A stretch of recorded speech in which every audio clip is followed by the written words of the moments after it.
ગુજરાતની માટી એટલે શું જાણો છો? આઝાદીની અલખ આ માટી,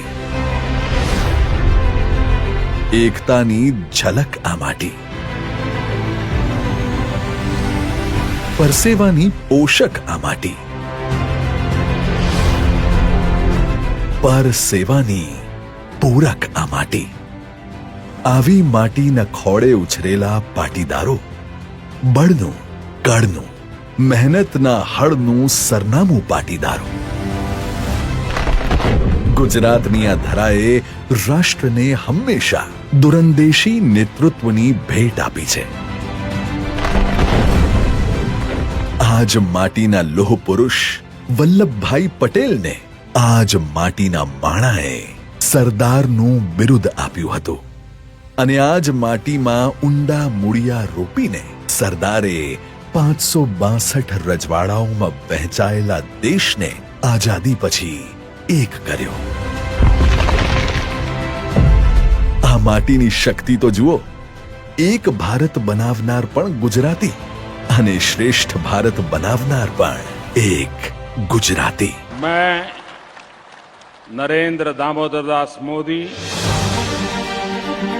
રાષ્ટ્રને હંમેશા પ્રથમ રાખીને માટીનું ઋણ ચૂકવનાર આપણા રાષ્ટ્ર પુરુષ, દાયકાઓના કષ્ટોને એક દાયકામાં ભૂતકાળ બનાવનાર આ લોક લાડીલા ગુજરાતી, સમગ્ર હિન્દુસ્તાનના મન મસ્તિષ્ક પર છવાયેલો આ અવાજ, भारत माता की કાશ્મીરની એકતા પાછળ, અયોધ્યાના હર્ષ અશ્રુ પાછળ, સરદાર સરોવર ડેમની ઊંચાઈ પાછળ, વિશ્વની સૌથી વિરાટ શ્રદ્ધાંજલિ પાછળ ઊભો એક અડીખમ રાષ્ટ્રનાયક,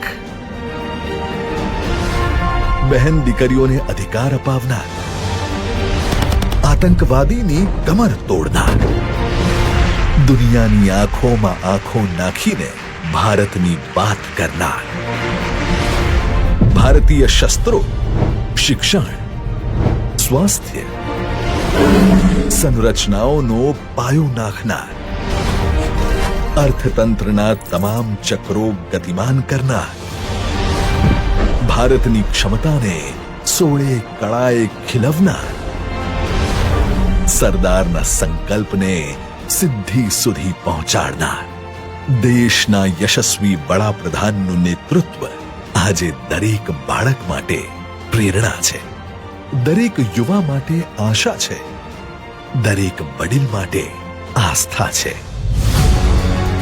આ ભાવને શબ્દોમાં ઢાળવું અશક્ય છે. એટલે જ આજે આ ભાવને ઢાળી રહ્યા છીએ એક ઐતિહાસિક અભિવ્યક્તિમાં.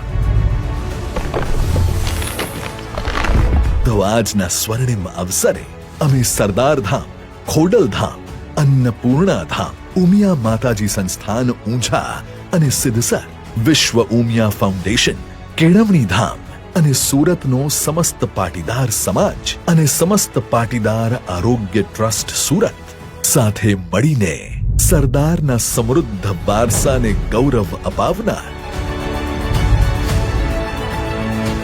માનનીય વડાપ્રધાન શ્રી નરેન્દ્ર મોદીને અર્પણ કરીએ છીએ એક બિરુદ, એક સન્માન, યુગો યુગો સુધી યાદ રહેનાર ઓળખ, સરદાર ગૌરવ રત્ન. માનનીય નરેન્દ્રભાઈ, આજે સરદાર ધામ અને સમસ્ત પાટીદાર સંસ્થાઓ તમારી સાથે છીએ અને દેશની વિકાસ યાત્રામાં ભાગીદાર છીએ.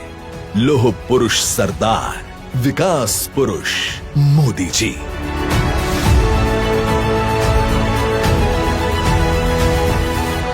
જય હિન્દ, જય જય સરદાર.